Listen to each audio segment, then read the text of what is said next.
Howdy, and welcome back to Celebrating Vintage Model Kits. We're going to be looking at 1930s racer plane. This is the 1962 issue of the Hawk Laird Solution Racer.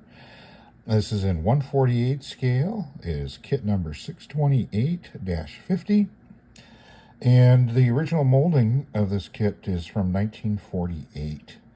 So the Laird Solution, otherwise known as the Laird LC-DW, was the solution to the problem of the Travelair mystery ship that had been winning a lot of races and setting records in 1929. And for those of you who aren't familiar with the mystery ship, it was called that because Travelair kept it under wraps until the actual race itself, and so it was a big mystery what they were making until they unveiled it, and it turned out to be a pretty hot ship. It's the first time an aircraft was able to outperform military aircraft, and so it was a real hot deal. And so Laird set out to defeat that with the solution to the mystery. So in 1930, Matty Laird was commissioned by B.F. Goodrich to develop a racer based on the Laird Speedwing for the 1930 Thompson Trophy race that was going to be held at Curtis Wright Reynolds Airport in Chicago. It's the first official Thompson Trophy race. But B.F. Goodrich backed out at the very end because he didn't think the aircraft was going to be ready.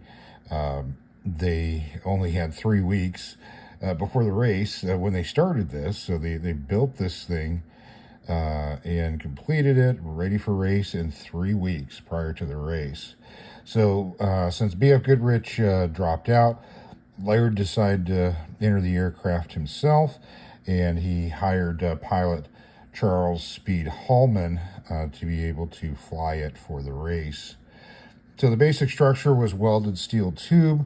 The fuselage was fabric covered. It had a Pratt & Whitney Wasp Junior radial engine, the R985, with 470 horsepower, and a two-bladed variable pitch prop. And basically trying to get the biggest engine with the smallest airframe possible on it. So as I mentioned before, construction began 3 weeks before the race, and prior to the race it had actually only flown one 10-minute trial flight.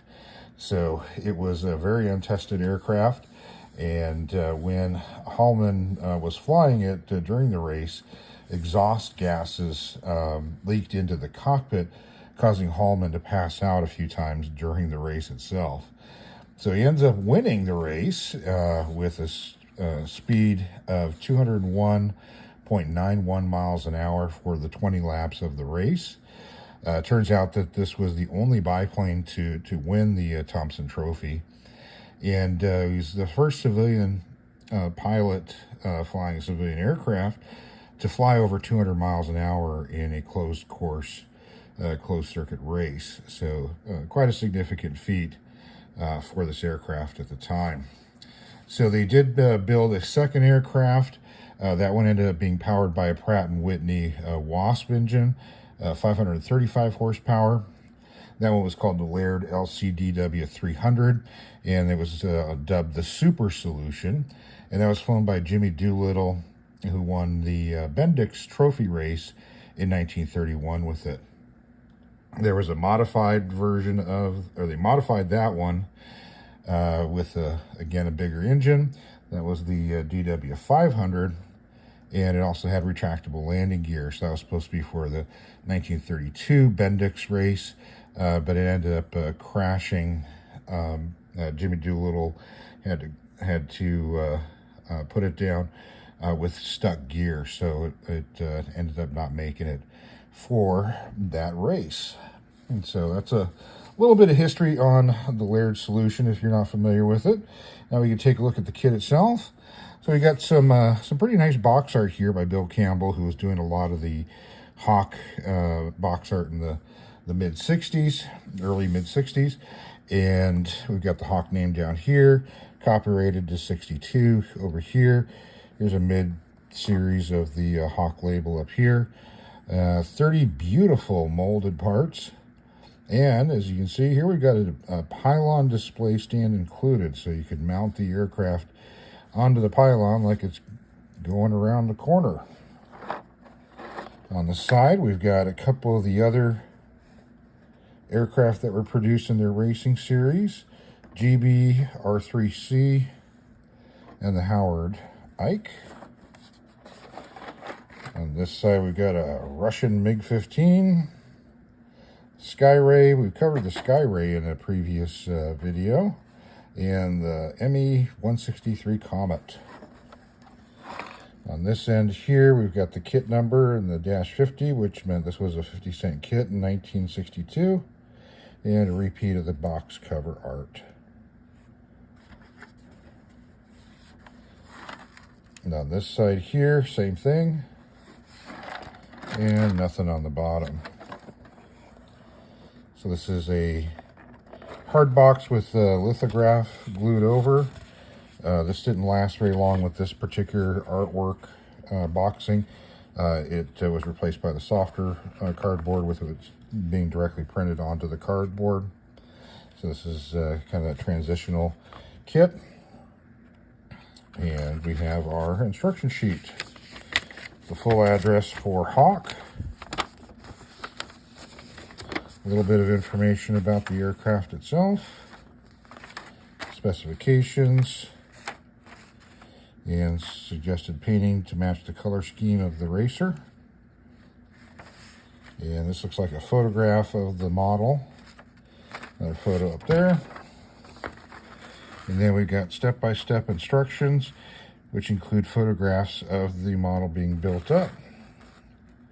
So, getting your fuselage together, your engine, gluing that sucker on the front, putting your wings on, and then airplane struts, landing gear struts, and your windshield. And then final assembly of the pylon, and then you would cut these out and glue them on the side of the pylon. And again, another 1962 copyright date on here. Then we have the decals here. And this is the only markings that this aircraft flew for Thompson. On the back side, instructions on how to do markings, and then specifically this is for the Laird kit. In fact, this one here's got 62860, so looks like they were planning on increasing the price. So let's look at the plastic itself. This is molded in an orange color, which is kind of an odd choice. Original version of this was molded in kind of a golden yellow, which the actual aircraft was supposedly painted in black with gold wings. So golden yellow seemed a little bit more appropriate than this kind of orangey color here. You can see we've got some fairly fine panel lining, some representation of fabric covering. We do have engraved for the Laird marking and raised for the 77.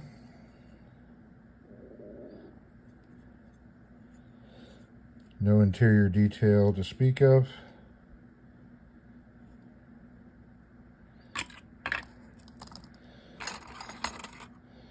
And this one here, we've got same thing for this fuselage half. There's one of our horizontal stabilizers. It's got raised lines on here to represent the fabric covering. This is the extension piece for the pylon, and there's what you get for an engine. So there's little lines on the cylinders there, it looks like, but not much to it. Here's our upper wing, bottom side. Top side, we do have raised marking, or raised stuff for the markings on the top wing, raised lines for the ribbing. And then these two posts here are for the attaching the aircraft right there onto the pylon.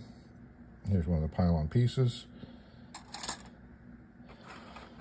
Here's our lower wing and prop.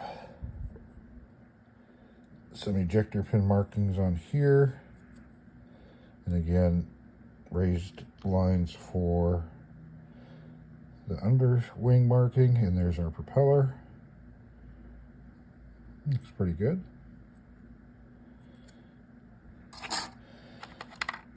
Here's the rest of our engine cowling. You can see going from a big wide to narrow. Our other horizontal stabilizers. Another interplane strut. Had minimal bracing wiring on this aircraft. Another part of the streamlining plan. And here's the rest of our tower. Our pylon. And then finally we've got this pretty nice clear piece. Fairly thin.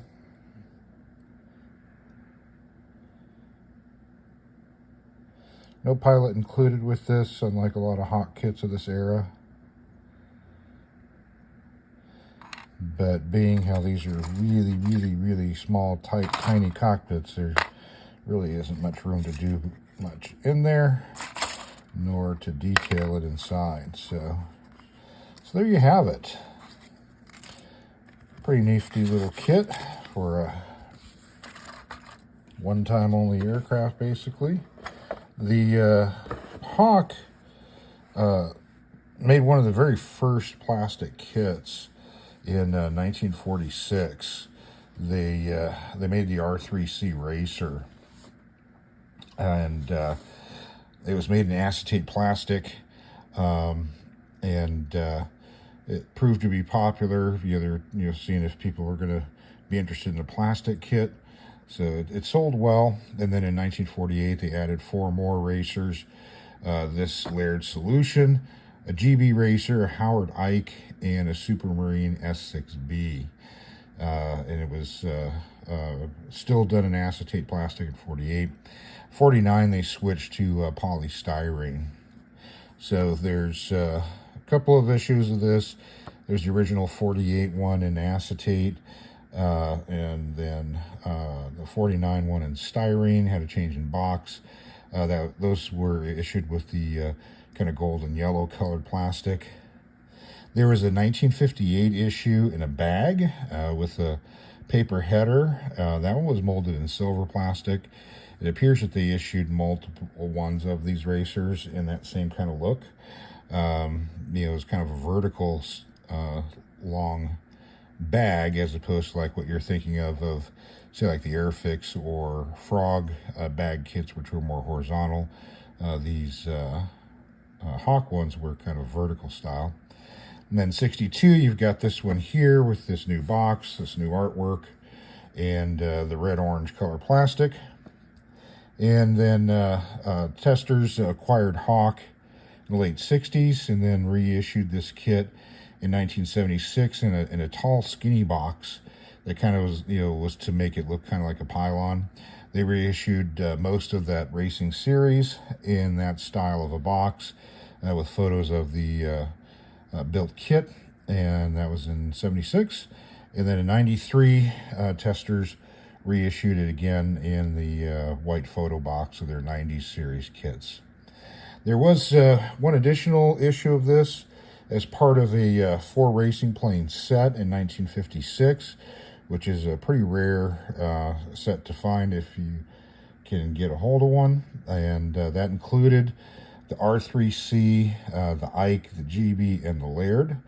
The R3C, that was their first kit from 1946, initially was done in with landing gear.